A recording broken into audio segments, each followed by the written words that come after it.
This is BBC Asian Network. Joining me in the studio is Jaspreet Kaur, a secondary school teacher and also known as Behind the Netra because of your poems, right?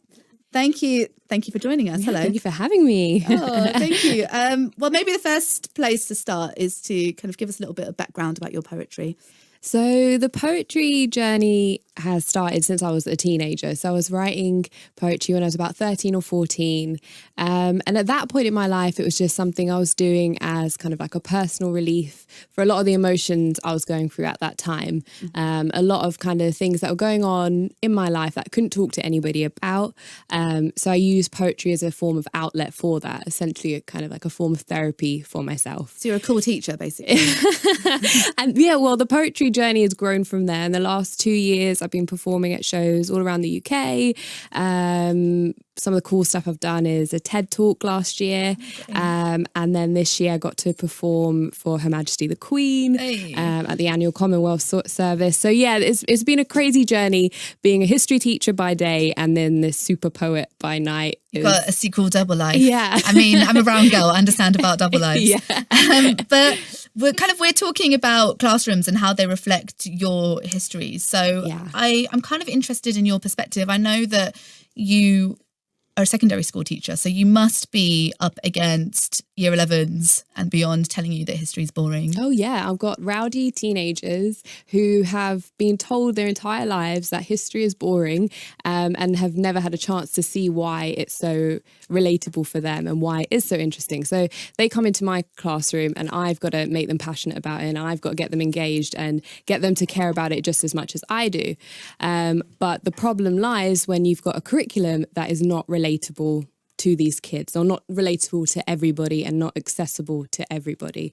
Is that really the problem though? Because sometimes you feel like, well, if you're not engaged with this, you'll never really be engaged. So maybe hearing brown stories won't excite you either. I don't necessarily think just the idea of solely brown stories. I think it's still important for them to learn what this national curriculum includes, which I know right now is very Eurocentric, very male dominated. There's aspects of that, yes, that's still important for them to learn and be engaged with because it is still important for them today.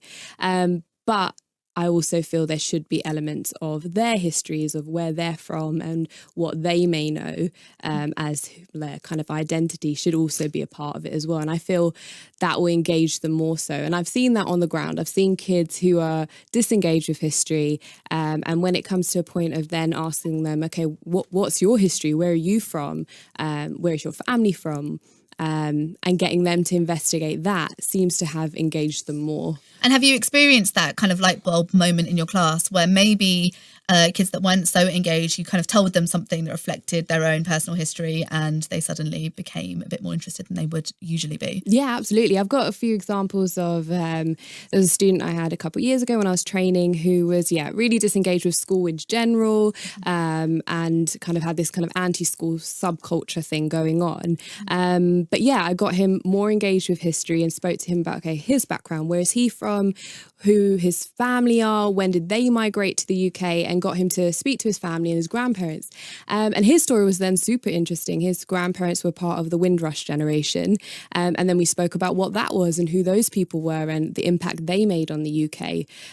So then from that point onwards, he was super engaged. And he came in with his own presentation that I did not ask him to do. He made this PowerPoint presentation about the Windrush generation because he was that proud of it and wanted to share it with the rest of the kids in the class. So yeah, when you see moments like that, then you recognize that, yeah, this is a really powerful thing to do for young people to get them to realize who they are and where they're from. And this is a big conversation at the moment, isn't it? Of course, in the last few weeks, there's been a conversation in Parliament debating whether or not we should teach the partition, our history of partition, of which this year is the 70th anniversary, in schools. So where do you stand on that? What do you think about that and that discussion? Well, yeah, I personally feel, not just because of the heritage that I come from, but I personally feel that, yes, it should definitely be a part of the national curriculum because the actual curriculum itself does have a kind of bullet point that says we do have to teach about empire.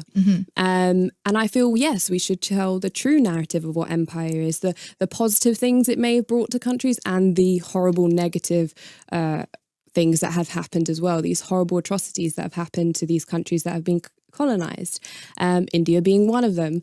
So I feel, yes, we should teach what happened, the true story of partition in 1947, and not just this kind of basic outline of, yes, India gained independence, the country was split, and this is what's happened, but how did it actually impact people's lives?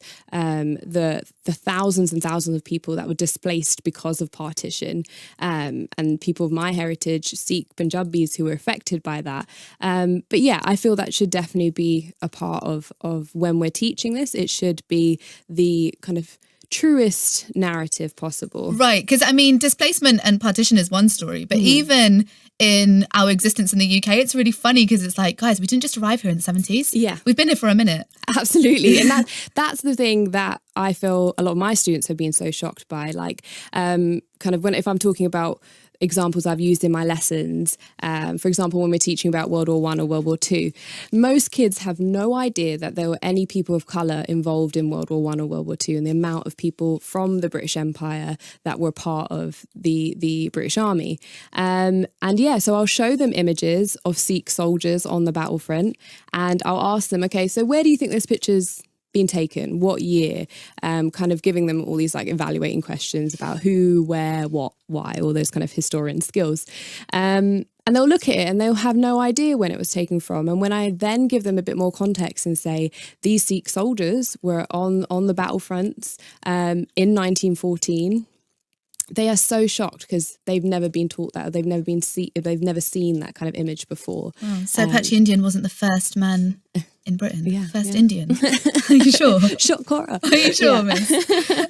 Yeah, I would love to hear some of your poetry. I understand that you've shared some, well, you have some to share about partition, is that right? Absolutely, yeah. So that's another thing I incorporate in my teaching as well, to get kids engaged with history. As a spoken word poet, I kind of use that skill in the classroom as well. And that has engaged so many students with history as well. So yeah, there's this poem that I wrote a few years ago called 47, which is telling, in my opinion, a more truer sense of what partition was. Take it away, miss. 47. Let's talk about that year. That year that our soil became so rich with tears because, as it appears, the judgment has been made. They've paid the price for their faith. Musliman there, Hindustan here, and well, Sikhs, well, they can go anywhere. Forget your forefathers, son. What defines them means nothing now. What is done is done. You can watch the setting of the sun on your side, behind your line. Put down your shotgun. Leave it there with your Zameen. 14 million.